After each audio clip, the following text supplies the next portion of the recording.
ఒక సాధారణ ఉద్యోగి పేరు రాజేంద్ర ప్రసాద్. ప్రతి నెల 30 రోజులు కష్టపడి పనిచేస్తున్నాడు. కానీ అతని మనసులో ప్రశ్నలే ఎక్కువగా ఉన్నాయి. నేను పని చేశానా లేక పన్నుల కోసమే జీవిస్తున్నానా?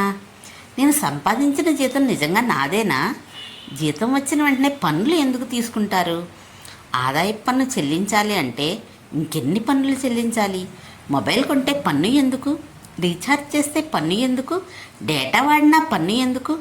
పెట్రోల్ పోస్తే పన్ను ఎందుకు? కరెంట్ బిల్లు చెల్లిస్తే పన్ను, ఇంటి పన్ను, పిల్లల చదువుపై కూడా పన్ను ఎందుకు? నేను జీవించడానికి చేసే ప్రతి పని మీద పన్ను ఎందుకు పడుతోంది? తినడానికి వెళ్ళిన పన్ను, ప్రయాణం చేసిన పన్ను. ఇది అవసరమా లేక అతిగా మారిందా? ఇన్ని పన్నులు కడుతున్నాను కదా, రోడ్లు ఎందుకు బాగోలేవు? మరి ఆసుపత్రులు ఎందుకు అందుబాటులో లేవు? నీరు గాలి ఎందుకు శుభ్రంగా లేవు? వీధి దీపాలు ఎందుకు వెలగట్లేదు? ఈ డబ్బంతా ఎక్కడికి పోతోంది? అభివృద్ధికి వెళుతోందా లేక అవినీతిలోకి పోతోందా? ఎన్నికల కోసం ఖర్చు అవుతుందా లేక కొంతమంది చేతుల్లోనే మిగిలిపోతుందా? మనం పన్ను చెల్లించడం కర్తవ్యమా? అయితే ప్రభుత్వం ఆ డబ్బును సరైన విధంగా వినియోగించడం కూడా ప్రభుత్వం బాధ్యత కదా. ఉచిత పథకాల కోసం పన్నులు పెరుగుతున్నాయా లేక ఉద్యోగాలు సృష్టించడానికి ఎందుకు ఎక్కువగా ఉపయోగించట్లేదు?